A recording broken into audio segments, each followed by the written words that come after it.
اللہ کے حبیب صلی اللہ تعالیٰ علیہ وسلم جس وقت مدینہ طیبہ میں تشریف لائے ہیں، روایات یہ بتاتی ہیں کہ صرف 6 لوگوں کو قلم پکڑنا آتا تھا، 6 لوگوں کو لکھنا آتا تھا، باقی عرب لوگ زیادہ لکھنا نہیں جانتے تھے۔ وہاں پر ذہن بہت تیز ہوتا تھا، ہر چیز وہ لوگ محفوظ کرتے تھے، یاد کرتے تھے۔ رسول پاک صلی اللہ تعالیٰ علیہ وسلم نے مدینہ طیبہ میں کتنے دن گزارے؟ 10.5 سال کا عرصہ ہے۔ 10.5 سال کے عرصے میں حضور پاک صلی اللہ تعالیٰ علیہ وسلم نے وہاں پر کون سا ایسا انقلاب پیدا کیا کہ جب آپ کی وفات ہو رہی تھی، جب آپ آئے تھے 6 لوگوں کو لکھنا آتا تھا، آپ کی وفات کے سال 80,000 لوگوں کو قلم پکڑا دیا تھا۔ اللہ کے حبیب صلی اللہ تعالیٰ علیہ وسلم نے علم کو اتنا تیز عام کیا کہ دنیا کی کوئی سوسائٹی اور کوئی سنستھا، کوئی تنظیم اتنی تیز ترقی اور اتنا تیز ریولیشن نہیں لا سکتی۔ وہ رسول پاک صلی اللہ تعالیٰ علیہ وسلم نے ان لوگوں کی روحوں کو بدلا جو 50 سال پرانی شراب پیتے تھے۔ ان کے فخر تھا کہ جو جتنی پرانی شراب کا مالک ہے وہ اتنا ہی مالدار سمجھا جاتا۔ جس کے پاس 50 سالہ شراب ہے، 40 سالہ شراب ہے، وہ فخر کرتا تھا کہ میرے گھر میں اتنی پرانی شراب ہے۔ اور شراب کے بعد شراب، شراب کے بعد شراب، ایک پرانی استعمال ہو جائے تو دوسری کا نمبر آ جائے۔ ان لوگوں کے درمیان ریولیشن لانا معمولی بات نہیں، انقلاب لانا معمولی بات نہیں۔ وہاں ایسے لوگ تھے جو کمانا کم، لوٹنا زیادہ جانتے تھے، اور فری میں کھانے والوں کی عادت تو دیکھیں۔ سود کے کاروبار سے آزادی اور مکتی حاصل کرنا معمولی بات نہیں۔ ہماری ہزاروں تقریریں ہوتی ہوں گی، لوگوں کی نصیحتیں ہوتی ہوں گی، لیکن جسے بدلنا ہے بدلتے ہیں، لیکن جسے اسی پر قائم رہنا ہے قائم رہ جاتے۔ لیکن میرے آقا صلی اللہ تعالیٰ علیہ وسلم کی وہ کیا تاثیر تھی۔ حضرت انس فرماتے ہیں میں چھوٹی عمر کا تھا، قہبہ خانے میں لوگوں کو شراب بھر کر کے دیتا تھا۔ شراب حرام نہیں تھی اس وقت اسلام میں، میں پیالوں میں شراب بھر کر دیتا تھا۔ ایک شام لوگ شراب کے پیالے اپنے ہاتھوں میں لیے بیٹھے تھے، اچانک باہر گلیوں سے آواز آئی، قال رسول اللہ صلی اللہ علیہ وسلم حرم الخمر یا ایھا المسلمون، اے مسلمانوں، اللہ کے رسول صلی اللہ علیہ وسلم نے فرمایا ہے آج کے دن سے شراب حرام ہو گئی ہے۔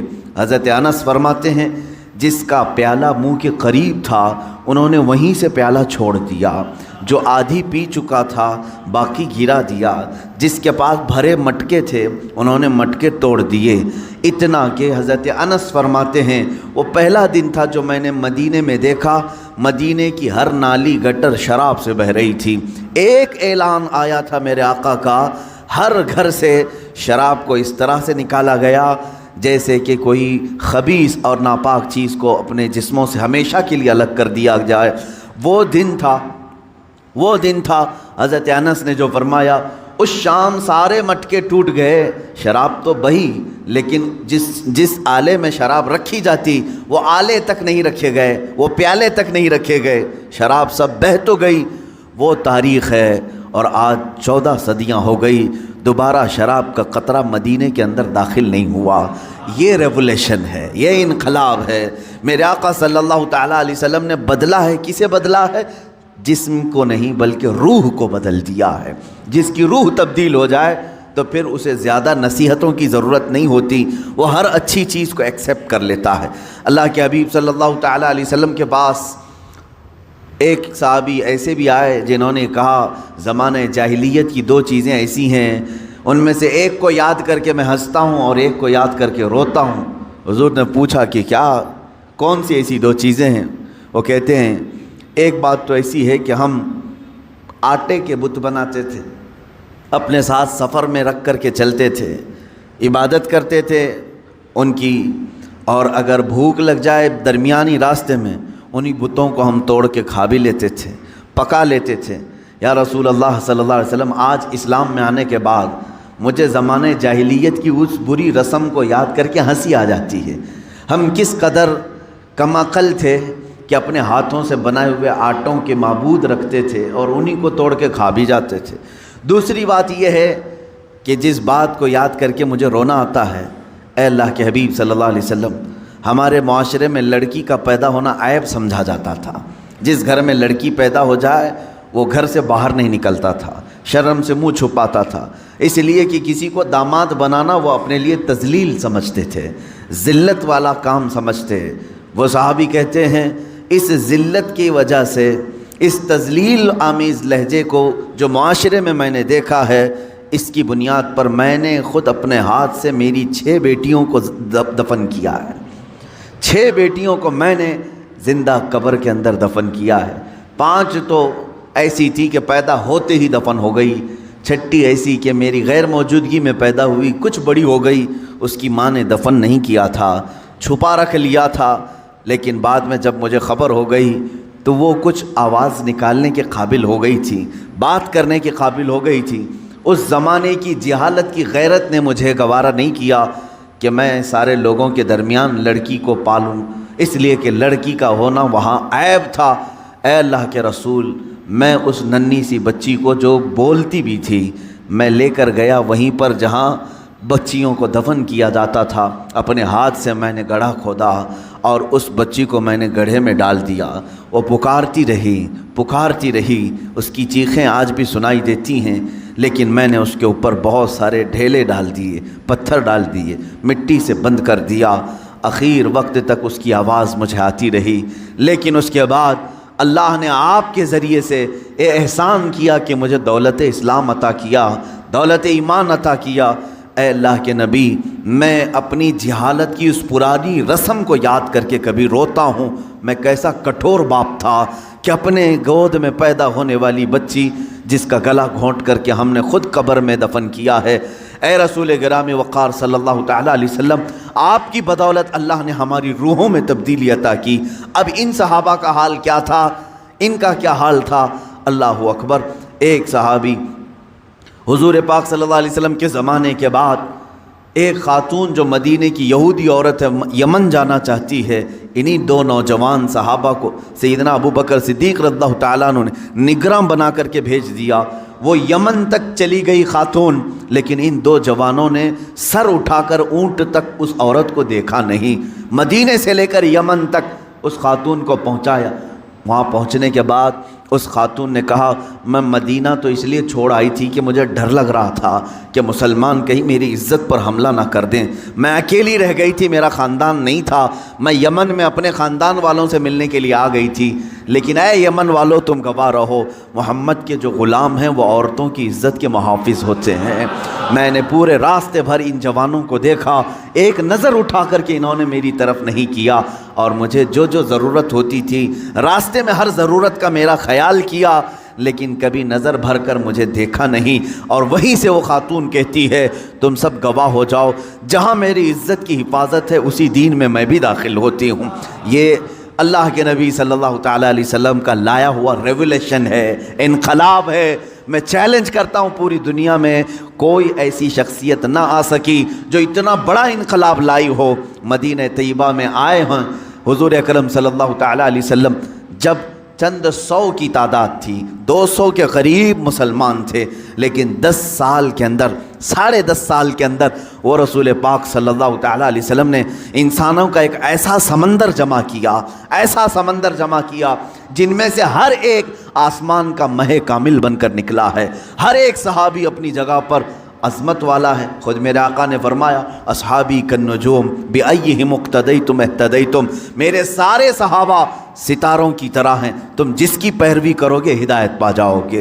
اس لیے کہ میں اس ریولیشن کی بات کر رہا ہوں، ہم پڑھا رہے ہیں، کوئی ٹیچر ہوگا، کوئی پروفیسر ہوگا، کوئی دوسرا عالم دین ہوگا، اس نے پڑھایا ہوگا، شاگرد بنائے ہوں گے، لیکن سارے شاگردوں میں 4-5 پر وہ فخر کر سکتا ہے، 10-12 پر فخر کر سکتا ہے۔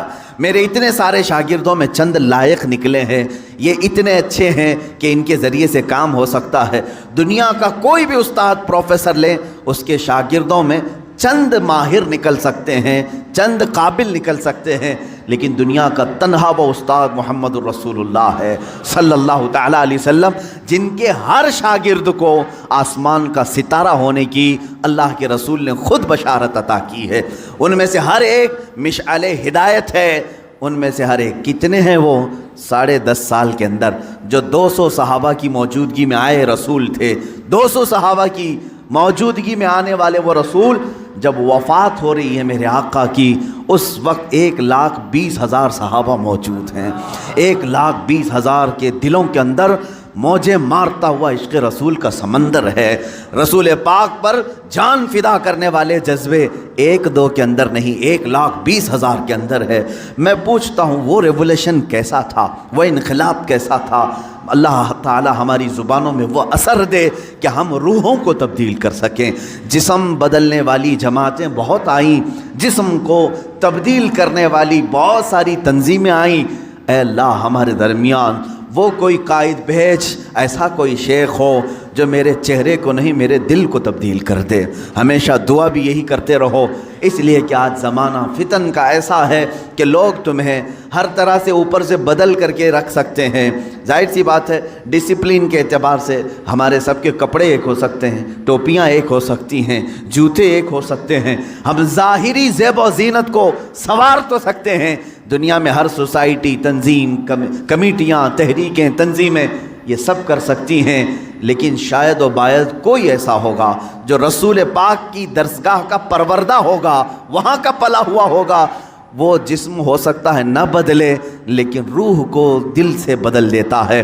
اس لیے کہ میرے آقا کے پاس پڑھنے والے، بیٹھنے والے صحابہ میں کچھ ایسے تھے جن کے پاس صرف ایک کپڑا ہے، تہبند ہے، صرف ایک تہبند ہے، اوپر اوڑھنے کے لیے چادر تک نہیں۔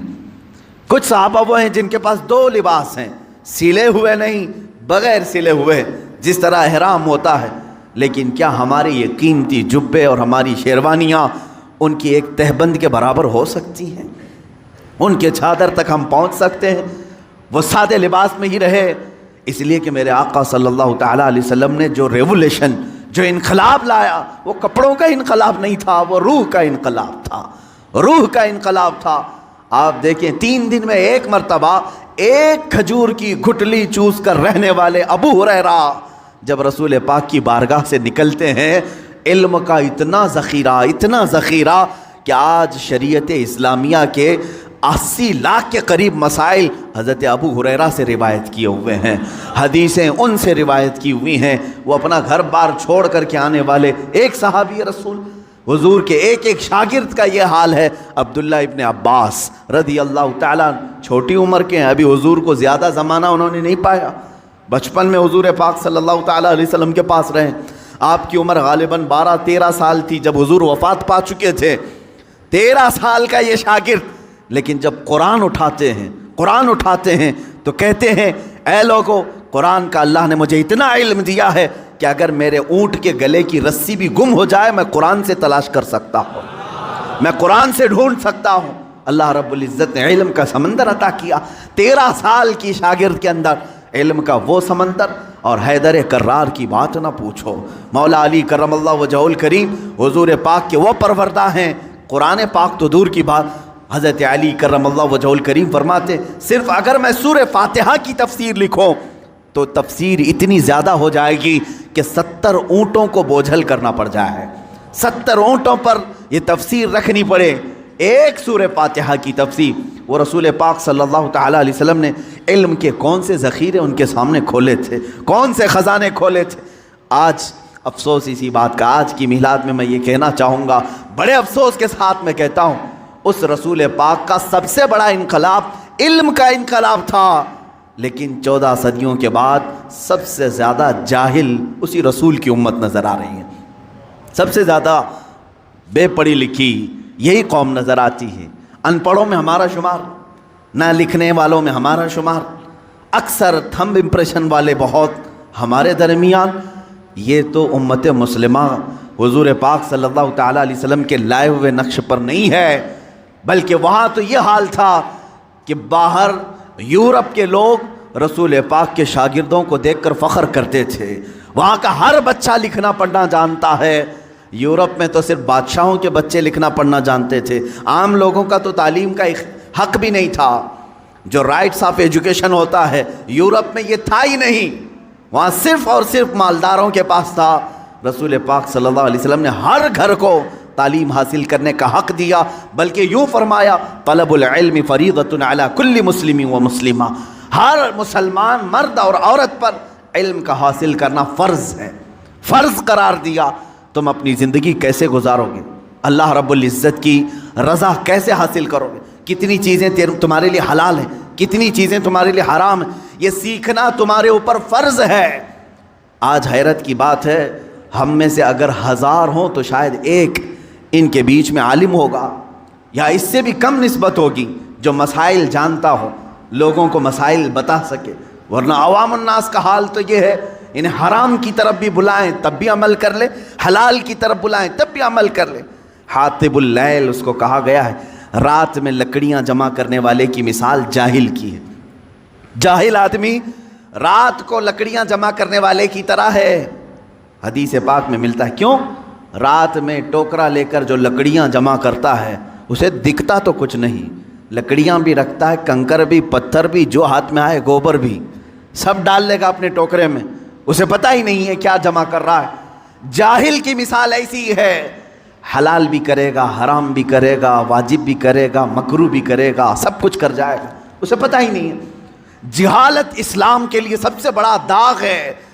اس لیے آپ دیکھتے ہیں کبھی حضور صلی اللہ تعالیٰ علیہ وسلم کے زمانے کے بعد کے زمانے کو دور اسلام کہتے ہیں، اور اس سے پہلے والے زمانے کو دور جہالت کہتے ہیں۔ اسلام کا اپوزٹ ہے دور جہالت۔ ہونا تو یہ چاہیے کہ اسلام سے پہلے کفر ہو، اسلام کا اپوزٹ تو کفر ہے، لیکن یہاں اتنا اپوز کیا گیا ہے جہالت کو کہ اسلام کا اگر سب سے بڑا اپوزٹ کچھ ہے تو جہالت ہے۔ نہ جاننا، علم کا نہ ہونا، یہ اسلام کا بالکل اپوزٹ ہے۔ اس اپوزٹ کو تم اپنے سینوں میں پال کر رکھے ہو۔ آج بچوں کو تعلیم سے دور رکھنا، اپنے گھروں کو علمی ماحول سے دور رکھنا، یہی تو ایک وجہ ہے کہ جو ہمارے معاشرے میں آتا ہے اپنا رنگ جمانے کی کوشش کرتا ہے اور جم بھی جاتا ہے۔ وجہ صرف اور صرف یہ جہالت۔ اگر تم شریعت مصطفیٰ صلی اللہ تعالیٰ علیہ وسلم کے علم سے بہرہ مند ہو، آج کون سی چیز ایسی ہے جو تمہیں علم حاصل کرنے سے روکتی؟ کون سی چیز ہے؟ اگر تم شکایت کرتے ہو مدرسے نہیں ہیں، اگر تم شکایت کرتے ہو علماء نہیں ہیں، اگر تم شکایت کرتے ہو استاد نہیں ہیں، تم سب کے ہاتھوں میں آج موبائل انٹرنیٹ کے ساتھ آیا ہوا ہے۔ اس میں ساری کی ساری کتابیں اسلامی موجود ہیں، قرآن کی ساری تفاسیر، حدیث کی ساری کتابیں، اور اگر تم کہو کہ عربی نہ سمجھ میں آئے، ٹرانسلیٹڈ چیزیں موجود ہیں۔ خود میرے عزیزو، ہمارے پاس جو لائبریری ہے، ایک چھوٹا سا ایپ ہوگا، 32,000 کتابیں ایک موبائل میں لے کے ہم چلتے ہیں، جب ضرورت ہو کتاب کھولی، پڑھ لیا۔ زمانہ اتنا عروج پر آ چکا، یاد رکھنا کل قیامت کے دن اس زمانے کا کوئی آدمی اللہ کے پاس بہانہ نہیں کر سکے گا، عذر نہیں پیش کر سکے گا۔ اے اللہ، میں ایسے ماحول میں تھا کہ کوئی استاد ہی نہیں ملا، اے رب میں ایسے ماحول میں تھا کہ کوئی عالم ہی نہیں آیا۔ تم تو عذر نہیں کر سکو گے، کم سے کم یہ بات یاد رکھو، پکڑ ہوگی، کیونکہ رب تبارک و تعالیٰ یہ فرمائے گا، میں نے تو اپنا رسول بھیجا تھا اس لیے کہ علم عام ہو، تم نے تو علم کے سارے دروازے بند کر لیے، سارے دروازے بند کر لیے۔ عزیزان گرامی وقار، اس ریولوشن کی میں بات کر رہا ہوں جو علمی انقلاب تھا، روحانی انقلاب تھا۔ اب ایک بات اور، جب لائٹ آ جاتی ہے تو بہت ساری چیزیں دکھنے لگتی ہیں۔ لائٹ بند ہو تو پتہ نہیں چلتا کہ دیوار پہ کیا ہے، زمین پہ کیا ہے، چھت پہ کیا ہے۔ لائٹ روشن کرو، ہر جگہ نظر آنے لگی۔ اسی طرح کہا گیا العلم نور، علم روشنی ہے، جس انسان کے اندر آ جائے تو پھر اسے سب خرابیاں سامنے نظر آتی ہیں۔ حرام کیا ہے، کفر کیا ہے، شرک کیا ہے، غلاظت کیا ہے، علم کی روشنی میں وہ بندہ دیکھ سکتا ہے، اور جاہل اندھیرے میں ہاتھ پیر چلاتا رہتا ہے۔ کتنی خرافات ہمارے معاشرے میں آئی ہے صرف جہالت کی وجہ سے۔